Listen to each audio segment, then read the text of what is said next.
রাজু দূর থেকে গেলে কিক দুর্বল কিক তিনি যেতে নিলেন।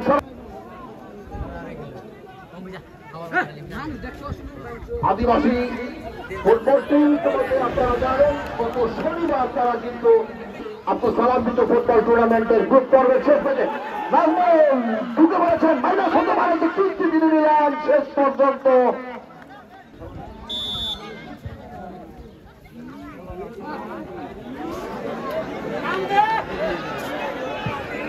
চমৎকার ভাবে বানিয়েছেন, সেখানে প্রতিহত নাজমুল 11 নম্বর জার্সিধারী খেলোয়াড় তিনি বানিয়েছেন রাইট উইংয়ের উদ্দেশ্যে। রাজু আছেন সেখানে, নিজের নিয়ন্ত্রণ তিনি নিয়েছেন, শেষ পর্যন্ত বল চলে গেল সাইড লাইনে সেন্টার লাইন থেকে। চমৎকার ভাবে বানিয়েছেন উদ্দেশ্যে রাইট উইংয়ে, নাজমুল আছেন সেখানে, ক্লিয়ার হয়ে গেলে বল চলে গেল সাইড লাইন অতিক্রম করে মাঠের বাইরে। প্রবীণ গোপালপুরে প্রথমার্ধের খেলা চলছে। সুপ্রিয় দর্শক মন্ডলী, নাজমুল চমৎকার ভাবে তিনি বাড়িয়েছিলেন আদিবাসী ফুটবলটি।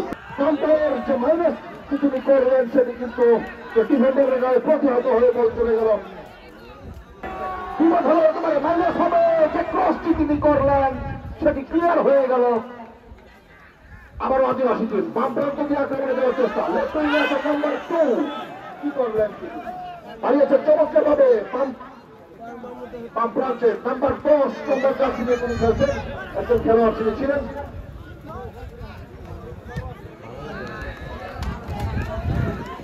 খেলার ফলাফল আপনারা জানেন, গোপালপুর রাহিম তালুকদার ফুটবল একাডেমি 1,